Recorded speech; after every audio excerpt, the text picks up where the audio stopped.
اچھا، تو آج جو قصہ ہم سننے والے ہیں وہ بہت ہی سکون بھرا اور ایک دھیمی سی مسکراہٹ لانے والا ہے۔ ذرا ایک گہرا سانس لیں اور آنکھیں بند کر کے تصور کریں، پہاڑوں کے دامن میں بسا ایک بہت ہی پیارا اور خاموش سا گاؤں جس کا نام چاندنی گاؤں تھا۔ یہ جگہ اپنے سرسبز کھیتوں کی میٹھی مہک، نرم آواز میں بہتے ہوئے صاف چشموں اور وہاں کے سادہ دل لوگوں کے لیے جانی جاتی تھی۔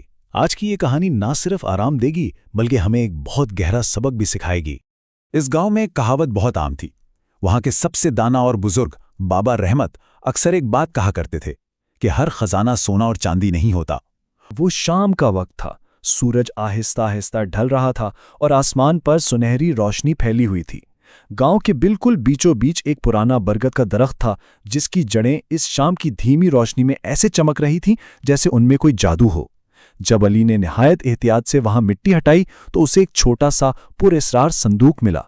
اسی صندوق کے اندر وہ نقشہ اور ایک عجیب سی چابی تھی۔ یہ وہ لمحہ تھا جب پرانے رازوں پر سے پردہ اٹھنا شروع ہوا۔ اگلی صبح کی ٹھنڈی ہواؤں کے بیچ علی نے اپنے دوست احمد کے ساتھ مل کر اس نقشے کی تلاش میں نکلنے کا فیصلہ کیا۔ انہوں نے لکڑی کی ایک چھوٹی سی کشتی بنائی اور نرمی سے بہتے ہوئے دریا کو نہایت خاموشی اور سکون سے پار کیا۔ پھر وہ ایک ایسے جنگل میں داخل ہوئے جہاں ہلکی ہلکی دھند پھیلی ہوئی تھی اور درختوں کے سائے بہت گہرے اور ٹھنڈے تھے۔ ان کا مقصد اس جنگل کے پار چھپی ہوئی ایک خفیہ غار تک پہنچنا تھا۔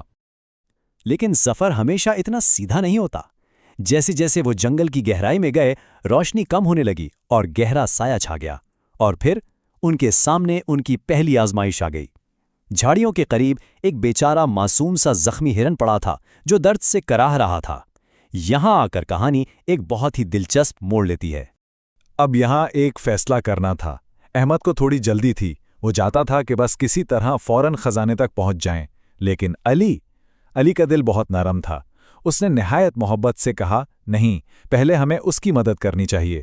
اس نے اپنا سفر روکا، نرمی سے ہرن کے زخم پر پٹی باندھی اور اسے پانی پلایا۔ وہ شکر گزار ہرن وہاں سے اٹھا اور جاتے جاتے ایک جادوئی انداز میں ایک ایسے خفیہ اور پرسکون راستے کی طرف ان کی رہنمائی کی جو اس نقشے میں موجود ہی نہیں تھا۔ علی کی رحمدلی کے بدلے ان کا آگے کا سفر بے حد آسان، پرسکون اور بالکل محفوظ ہو گیا۔ چلتے چلتے آخرکار وہ ایک پرانی اور پراسرار غار کے سامنے کھڑے تھے۔ غار کے دروازے سے ایک دھیمی اور گرم سی روشنی باہر آ رہی تھی۔ وہاں دروازے پر ایک بہت اہم بات لکھی تھی، صرف وہی داخل ہو سکتا ہے جس کا دل صاف ہو۔ اور جیسے ہی وہ اندر داخل ہوئے، غار کی دیواروں پر مشالیں خود بخود روشن ہو گئیں۔ غار کے اندر راستے بٹے ہوئے تھے۔ احمد کی نظر فوراً سونے اور چاندی سے بھرے چمکدار راستے پر بڑھ گئی۔ وہ راستہ بہت پرکشش تھا، آنکھوں کو خیرہ کرنے والا، لیکن دراصل وہ ایک فریب تھا۔ علی چونکہ صاف دل کا مالک تھا، وہ اس دکھاوے اور لالچ میں نہیں آیا۔ اس نے اس چمکدار راستے کو چھوڑ کر ایک ایسا راستہ چنا جو بالکل سادہ، خاموش اور عاجزانہ تھا۔ سچائی کا راستہ ہمیشہ دکھاوے سے پاک ہی ہوتا ہے۔ اس خاموش اور سادہ راستے پر آگے جا کر ایک ایسا کمرہ آیا جہاں ایک نرم سی روشنی پھیلی ہوئی تھی، اور وہاں ایک کونے میں سایوں کے درمیان ایک بہت ہی کمزور اور ضعیف عورت بیٹھی تھی۔ یہ اس سفر کی آخری اور شاید سب سے بڑی آزمائش تھی۔ اس ضعیف عورت نے بہت کانپتی ہوئی آواز میں مانگا، بیٹا مجھے پانی دو۔ احمد پھر تھوڑا گھبرایا کہ وقت ضائع ہو رہا ہے، لیکن علی نے اپنی پیاس اور منزل کی فکر کو مکمل طور پہ بھلا کر نہایت بے لوث ہو کر اپنے حصے کا بچا ہوا پانی اس کمزور عورت کو پلا دیا۔ یہ فیصلہ اس بات کی آخری مہر تھا کہ سچی ہمدردی کیا ہوتی ہے۔ اور پانی پیتے ہی ایک معجزہ سا ہو گیا۔ وہ کمزور عورت ایک نورانی اور روشن شکل میں بدل گئی۔ دراصل وہ کوئی عام عورت نہیں تھی بلکہ اس خزانے کی محافظ تھی۔ اس نے علی کی دل کھول کر تعریف کی اور بتایا کہ علی نے لالچ، خوف اور خود غرضی، ان تینوں بڑی آزمائشوں کو کامیابی سے پار کر لیا ہے۔ پھر اس نے مسکراتے ہوئے ایک چھوٹا سا صندوق علی کے حوالے کر دیا۔ اب ذرا ٹھہر کر سوچئے، اس صندوق کے اندر کیا ہو سکتا ہے؟ ایسی کیا چیز ہو سکتی ہے جو سونے اور چاندی کی چمک اور دنیاوی دولت سے بھی کہیں زیادہ قیمتی ہو، جس کی حفاظت کے لیے اتنے کڑے امتحان لیے جا رہے تھے؟ اور پھر اس راز سے پردہ اٹھا۔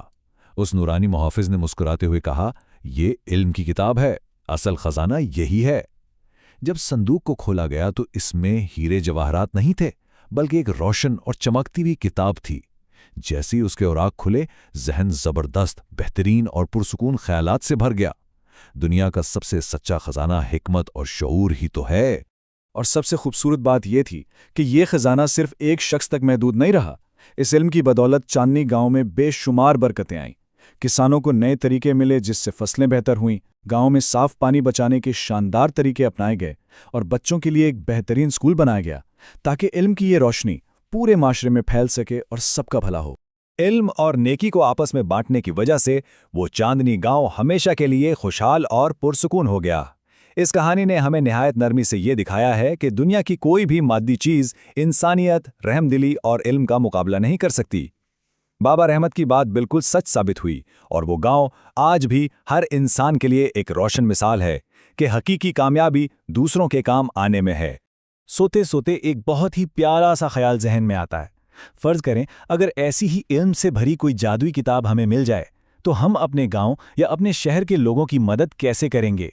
اسی پرسکون اور خوبصورت سوچ کے ساتھ ہم اپنے آج کے اس سفر کو یہیں مکمل کرتے ہیں۔ سچے دل سے خواب دیکھنا اور علم بانٹنا ہی اصل زندگی ہے۔ شب بخیر۔